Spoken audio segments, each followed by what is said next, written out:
Well, hello guys and gals, welcome to Miyagi Mornings episode 101, first one after my 2-week vacation, and I got a good one for you today. It's kind of an easy one for me because I talk about getting over fear all the time, but on the MeWe post where we get all these great ideas for Miyagi Mornings from the community, and you can friend me up there and then you can look for the post that's sticky to the top of my profile. You can comment there and you'll be really likely to get on the air. But he says, this is from WhiteMonsterSlav. Question from my wife for Miyagi Mornings. How do I push past the fear of failing at unconventional lifestyle that I feel I'm unprepared for? Homeschooling my kids, having a career that doesn't rely on established norms, etc. Really? I don't want to, kind of point out how obvious the answer to this is. But really? I mean, I want you to think about this. More than before COVID, and before the massive migration to homeschool, about 3 million kids a year receive their education from homeschooling. 3 million. Number's probably something like 11 million or even higher now.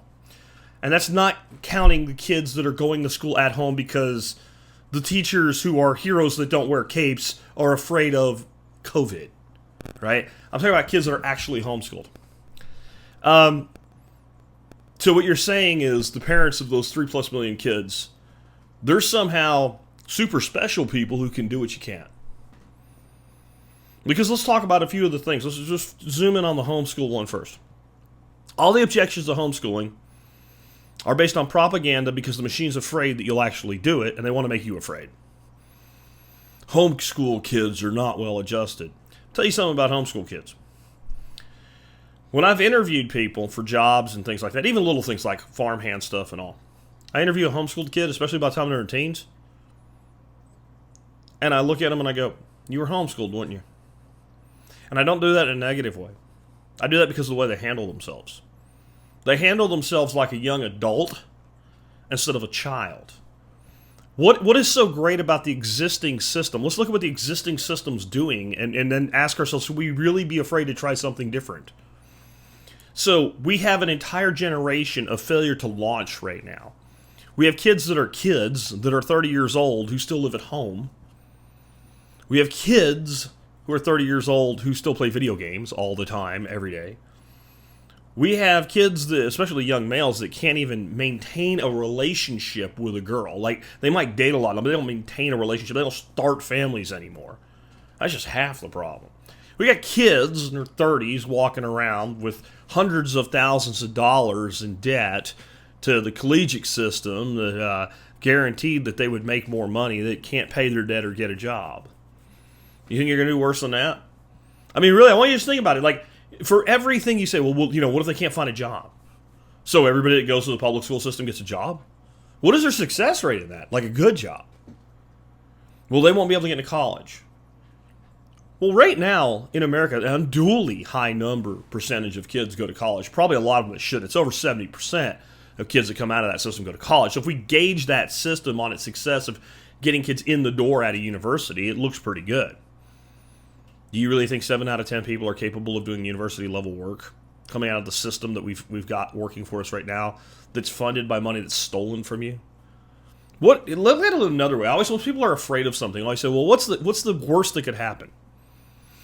Let's say you tried homeschooling and it didn't work out. And you realize, my kids really were better off in the state system. I don't think that would, but let's say they did. So what happens? You send them back. It's not like they're going to stamp your kid with a black mark on their head for the rest of their life. There's no such thing as a permanent record. It doesn't exist. Sasquatch has it in a satchel flying over the rainbow on a unicorn. It doesn't matter. It doesn't matter at all. They just go back to the system they're already in. It's literally the lowest risk thing in this category of questions you can ask me. I know people who have had kids that they've pulled out of public school, and they've actually decided that, yes, my kid actually does better there. And they send them back. It's freedom of choice. I never fault them for it. In my experience, the majority that pull them out never send them back. The kids don't want to go back. It amazes me that my grandson is doing incredibly well with homeschooling. And he'll be taking a nap in the afternoon with the dog, while the kids in normal school are getting off a bus that they just spent 45 minutes on the Texas heat on. There is no downside. Well, can they get into college? Sure. Do it all the time. Homeschool kids who want to go to college get in at a higher rate than kids out of public school that want to go to college. Their admission rates are higher. A lower percentage of them go. We should look into that for a second, shouldn't we? That's because they are independent thinkers who actually do the math and say, if I get a degree in this and it costs me this much money, does it really further my life? They make informed decisions. Because they make informed decisions, a lot of them pursue other career paths like entrepreneurialism, like going to coder boot camps. Like, there's nothing that you're held back from. I've personally interviewed a young man who was homeschooled his entire life who got into Harvard. Wasn't even hard as far as he was concerned. You know why? Because he was capable of Harvard-level work. Just because Johnny or Susie goes to, Abraham Lincoln Middle School does not mean they're going to get into Harvard or Princeton or Yale, and they probably won't. The vast majority of people that bring stuff up like that, well, what if they want to get into a really good school? They're probably not going to anyway. Those schools are exclusive, meaning a very small number of people get into it. I think the value of them is more in networking than education, personally. But whatever they want to do, if they're capable of doing it, they can do it as a homeschooler. The upside is your kid won't be bullied. Your kid won't be picked on. Your kid won't be slapped in the face by a bully that's bigger than him, and you're dumb enough to tell him, well, you need to learn to stand up to a bully. And you understand that bully's here and he's here. That's why that bully does the shit that he does. And your kid, when they defend themselves in some situation like that, successfully or unsuccessfully, won't be held equally responsible for being attacked. As you can tell, I have utter contempt for the current educational system that we have, that we call a school system or an education system. It's really an indoctrination system, and it's basically minimum security prison. So what you're asking is, how do I get over the fear of not sending my child to minimum security prison? And the answer is, just get the hell over it and do it, if that's what you really want to do. Are you looking for excuses because you don't really want to do it? If that's the case, I can't fix that for you. You have to do soul searching and figure out what your motivation is to want to do it. If you want to do it and you actually are just letting fear get in the way, just don't. Starting the other thing. What about going down a career path that's unconventional? Well, if you're successful, if you have a career as a podcaster, you'll find that economic recessions don't really hurt you. You're incredibly resilient.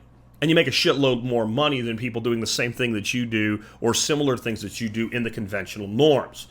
However, I have to tell you this, it's not as easy as homeschooling. You have a lot more potential to fail. Now, maybe the question was, I can't tell toward, what if my kids do that? Your kids are going to do what they're going to do anyway. I went to regular school, then I joined the United States Army. I even participated in the Army GI Bill and the college fund, so I had money to go to college. And when I got out, I said, I don't want to go. Nothing could change my mind because I had already figured out what I wanted to do with and your kids will grow up, hopefully, become adults, and pursue what the hell they want to pursue. And if you don't like it, that's too bad. Right? And I know that's hard for some parents to hear because you want to control, you want to shape. And what a lot of you guys are doing is you're trying to live vicariously through your children. That's what you mean when you say, I want my child to have opportunities I didn't have. You had the opportunities. You chose not to take them. You chose to go a different way, just like I did. If you do your job as a parent, if you really do your job as a parent, and your kid's 18, 19, 20 years old, and they're picking the way they're going to go with their career, if you've done your job right and you tell them what you think they should do, the response you should get would be, Mom, Dad, I appreciate your opinion. Now I'm going to go do what I want to do. And I might consider your opinion, but I'm going to do what's right for me. That's hard to hear, but it's what you want to hear. It means you did your freaking job. And a great way to do that? Homeschooling. Sorry if I'm a little, on it. Businesses, man. The vast majority of people who start a business fail. The vast majority of parents that homeschool children succeed. If we judge homeschoolers against conventionally schooled children, they do better across the board in every measurable way. It's not even close. It's not even, you can look this stuff. I'm not going to start citing statistics to you. If you really care that much, you can look them up yourself. I can't tell you that about a business. I can't tell you that about a business. I can't tell you about that an unconventional career path, whatever the hell that means. Or, it's not part of conventional norms, whatever the hell that means. All I can tell you is that people who are genuinely happy people are people that figure out what they want and they go after it. And generally, when people figure out what they want the first time and they go after it, one of two things happens. They either fail, and they have to adapt, improvise, overcome, and find a new way to keep going after it, or they get it. And when they get it, most of the time, not every time, most of the time, it ends up not being what they expected. And therefore, they have to adapt and either improve it, change it, or go after something totally different until they find what really works for them. But what makes them happy is they never stop trying. They never give up. One of the things, there's 3 really important things to having a happy life. And one of those is something to look forward to. We'll talk about the other ones in the future, but it's something to look forward to. When you're pursuing something, you have something to look forward to. And this is why so many people are miserable. They get a job, it pays the bills, and it gives them nothing to look forward to, except retirement, which over time they begin to realize if I stay this path, is me being really freaking old and not really having as much money as I need to really do the things I want to do. And I'm sacrificing all this for that, and that is a deception. So how do you get over the fear of pursuing what you really want? Maybe you need to look at the horrific fear you should feel by staying in a system that's designed to just basically wring everything out of you. You're like a Maasai cattle in this system. They milk you and they bleed you and they milk you and they bleed you and they milk you and they bleed you, and they keep promising you a carrot on a stick and it's not really there. And when you get old, by their definition, they get rid of you. They don't give a shit about you. Every time you go to a place like a Walmart store and see some old lady working there, "Hi, welcome to Walmart. Here's a cart." You think, well, that's good that they gave her a job. Do you think that was her dream when she was 30 or 40 years of age? Did staying the course, did staying in conventional norms prevent her from being the old lady handing out shopping carts at the front of Walmart? Now, don't make the mistake. I'm not putting her down. I'm just asking you. Is that what you want? Because I can't guarantee you that you'll end up with something like that in your life, or not end up with it, if you pursue unconventional norms. I can't guarantee it. And I can't guarantee it won't happen if you stay in the system. What I can guarantee you is either you are in the pursuit of happiness, or you're not. And there's 2 ways to pursue happiness. There's pursuing happiness through aggressively pursuing that which makes you happy.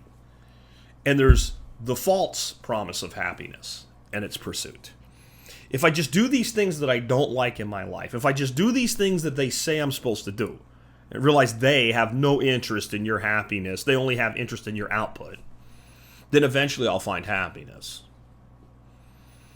Now, this is not anti-conventional careers. There's people that love their jobs. Do you? If you did, you wouldn't be worried about being afraid of doing something else. You wouldn't, because you'd be happy. So, when you say you fear pursuing something that gives you the potential to do something you love, I ask you, how the hell are you not more afraid not to? How are you not more terrified of wasting your life force doing something for other people who really don't give 2 shits about you so that you can fit conventional norms? I find that far more terrifying, far more horrifying. I think back to when I started TSP. It was 2008. And I got this little bitty recorder, this cheap-ass headset that I had to actually tape together. Not because I was broke, because I didn't really know, is this really what I want to do? I got my car. I did a couple episodes in my car on my way to work. A low-risk approach. That's one way we can get over fear. Try a low-risk approach. Start out with a side hustle, etc. Figure out if it's what you really want to pursue before you pursue it. When you figure out it's what you want to pursue, you do it. So I think back to being a few weeks into this and thinking, if I'm going to make this work, I got to do this 5 days a week, every week, for the next couple of years. I've got to put my heart and my soul in it, and I have to keep doing this other thing that I really don't want to do anymore. And I remember thinking about that, going, if I could just keep doing this other thing that I really don't want to do and keep just throwing money into savings and investments, in 10 years, I'm going to be in really good shape. And by then, who knows, man, some of these things that I'm involved with and this partner that I have could become worth hundreds of millions, if not billions of dollars. Anybody looking at it would have said, you're crazy to do this stupid podcasting thing. What the hell's a podcast anyway? But I did it for a couple weeks, and I said, I love this. I will have this. I will make this work. And I did. And for every story like that in my life where I wanted something bad enough to go make it happen, there's a story that where I tried and it didn't work. And you know what happened when the things didn't work? I just did something else. You know, there's a real risk in thinking, gee, look at those cars doing 85 miles an hour on the highway.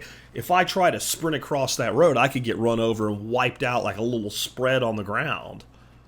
That's a risk. When it comes to pursuing what you love, never fear it. Fear not doing it. Fear letting fear control you. When it comes to educating your kids, what you're saying is you think the state can do a better job raising your children than you can. And I don't fault you for it. You've been conditioned to believe that. It's a lie. It's a lie. Everything will be okay if you just do what we say is a lie. Be afraid of that. There is no room in your life to fear pursuing your dreams and raising your own children. With that, we'll be back tomorrow with another episode.